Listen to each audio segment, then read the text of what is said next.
Right now on Jamaica News Page tonight, concern growing nationwide as electricity bills rise again. A 7% increase approved for JPS customers, business leaders and the government weighing in tonight. Why critics say the timing couldn't be worse and what may happen next. Also tonight, white van turn out and he went straight in our back door. Tragedy on the roads. A hit and run in Portmore leaves a motorcyclist injured as police hunt for the driver who fled. And a court decision raising serious questions tonight. A man accused of attempting to dispose of a firearm while evading security forces walks free. The judge's reasoning tonight. Plus, justice served. The digital cable thief sentenced to hard labor and healing after Hurricane Melissa. Tourism workers turning to mental health support as the industry works to recover. Welcome to Jamaica News Page tonight, news that keeps you connected to what's happening right across Jamaica. And we're all powered by viewers just like you. Because of your support, we've made over 1 million connections with thousands of you now loyal subscribers tonight. Thank you for subscribing. We're truly honored to be part of your day. By the way, are you celebrating a birthday, anniversary, or special moment? We'd love to give you a shout out. Just tap join on your screen to get started. It's called Feel It Elite. Jamaica News Page tonight starts right now. Tonight, concerns are mounting over the timing of the Jamaica Public Service Company's 7% increase in electricity bills, as business leaders and the government weigh in on the adjustment approved this week. The Office of Utilities Regulation announced the increase on Monday, explaining that JPS was forced to rely on more expensive fuel after Hurricane Melissa disrupted access to natural gas supplies. The regulator says the 7% hike is only the first phase, noting that JPS has agreed to defer a portion of higher fuel and independent power producer costs, which will be recovered gradually over the coming months. Director General of the OUR, Ansard Hewitt, says the increases could be spread out over a 6-month period, but leaders in the business community say the timing could not be worse. President of the Jamaica Manufacturers and Exporters Association, Catherine Silvera, says the increase has come too early in the country's post-hurricane recovery. Our mindset is that we do believe that it's a bit of a wrong timing. It is still very soon after the passing of the hurricane and we're still in recovery mode. Electricity is one of the top 3 or 4 line items on expenses for any business, but of course for manufacturer as well. We knew that an increase was coming. The JPS did say that at the beginning while we're preparing for Melissa. But all of us are in the same boat. You know, we have increases in raw materials. We have, most of us have lost 30% of our business with affected parishes being down. And so I think it's just a bit of a wrong timing. That concern is shared by President of the Montego Bay Chamber of Commerce, Jason Russell, who warns the hike could place additional strain on businesses in Western Jamaica. I echo the sentiment by the Manufacturers Association. The timely nature of it is a little bit hard hitting. We have lost many hotels here and people are out of work. That's going to cut the buying power of just regular Jamaicans buying things from local restaurants, bars, supermarkets. And for them to have to pay an increased JPS cost can be hard hitting during this time. Whether it should be rolled back or not, I don't know, because I know it has to be paid at some point, and that would be kicking the can down the road. But it's definitely going to be, the timing of it is definitely going to be hard to stomach. The 7% increase translates to roughly $650 more on a typical $9,000 electricity bill. Speaking with Nationwide News, President of the Small Business Association of Jamaica, Garnet Reed, has called for the increase to be rolled back. They are not operating outside of the remit of their license. And I think this is an opportunity for the government to say to whomsoever, if it is JPS or whoever else the owners are, listen, this is not a situation that we are happy with. And as the only supplier of electricity in the country, we need certain things to put into the license. So I can't sit here with a good conscience and call for a rollback on the 7%. I think if we look at other months which were not Melissa affected, you see 12%, 11%. So it's difficult for me to call a rollback on it. This is what the JPS and the OUR, who I have faith in, have sat down and agreed is a reasonable and fair figure. However, president of the private sector organization of Jamaica, Mitri Siaga, says such a move would be difficult to support. This is not a simplistic thing. Oh, well, if this happened, do this. The JPS license is a very complicated and complex issue with a lot of moving parts. The PSOJ has been working very closely with our energy team and with the European Union and with the consultant to make sure that every eventuality is covered. And we are learning every day. And one of the things that we have learned from this exercise is that needs to be added to the licenses. That what? That there needs to be some hold period. There needs to be some reduction in whatever profit arrangement that you have, that there is a pause on it. These are things we're adding daily as we see them come up. He notes instead that the increase highlights the urgent need to review the JPS license. Siaga is also suggesting that future license negotiations include a moratorium on rate increases following natural disasters.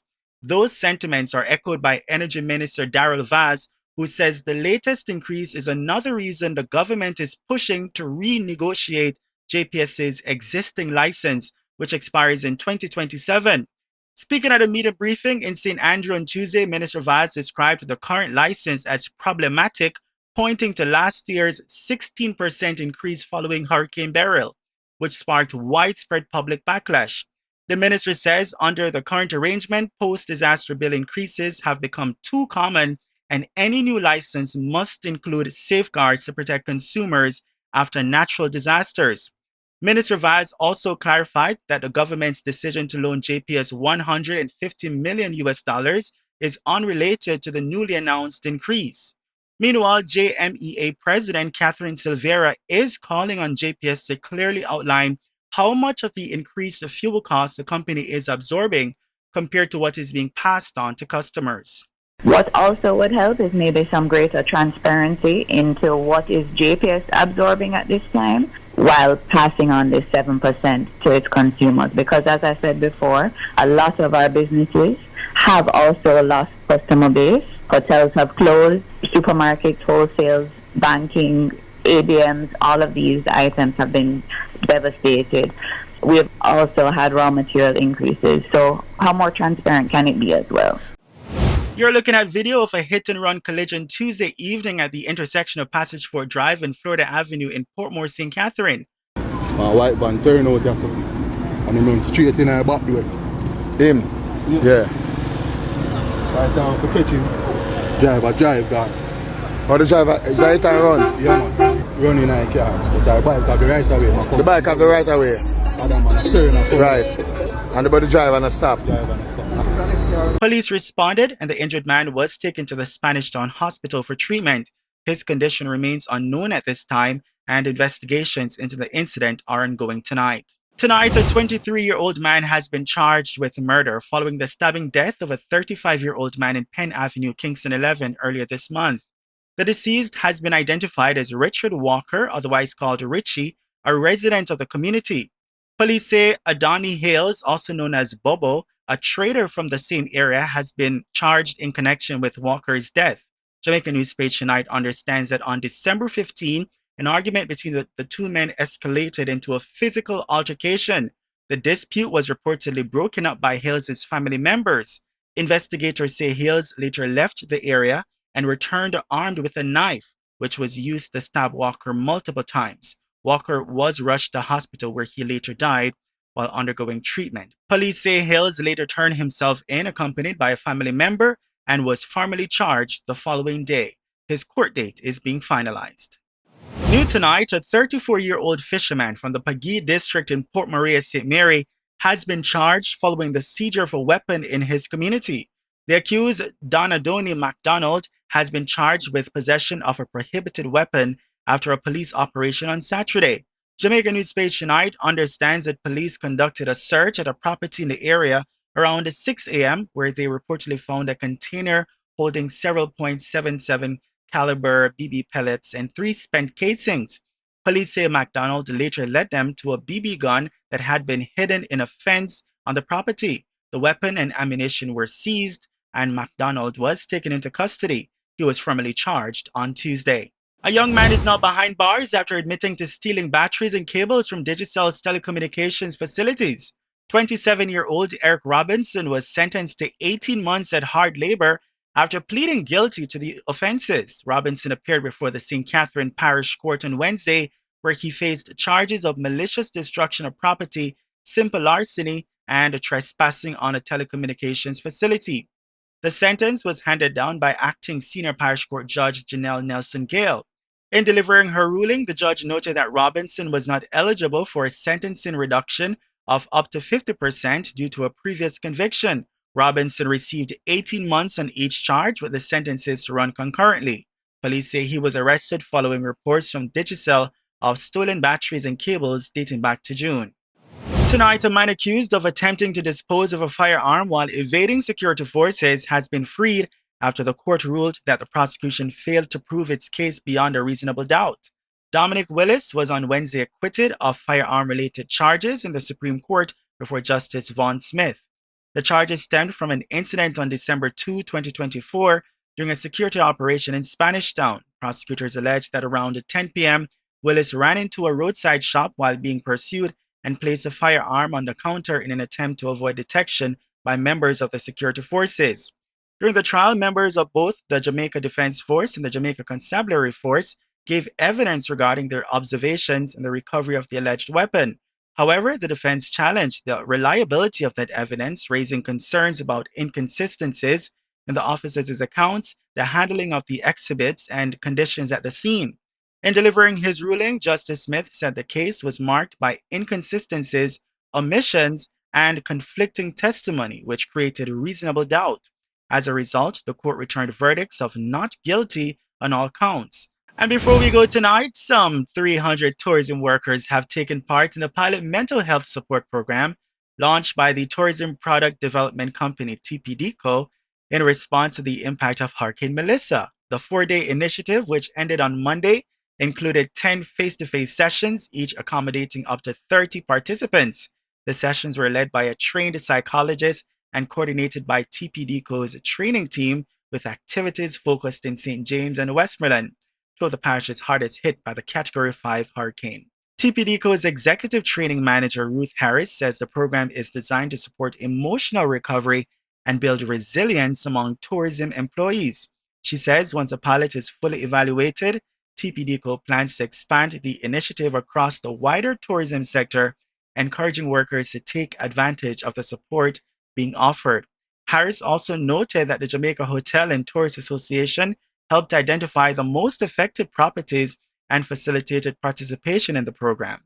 In quote, by improving the mental well-being of our tourism workers, we're helping them return to work with confidence, stability, and focus, end quote. Harris said that, adding that supporting emotional recovery is key to the long-term sustainability of the tourism industry. Well done. And that's the news on Jamaica News Page tonight, news that keeps you connected to what's happening across Jamaica. And we're all powered by viewers just like you. Because of your support, we've made over 1 million connections with thousands of you now loyal subscribers tonight. Certainly, thank you for subscribing. We're truly honored to be part of your day. By the way, are you celebrating a birthday, anniversary, or a special moment? Hey Capricorns, what's up with y'all? We'd love to give you a shout out. Just tap join on your screen to get started.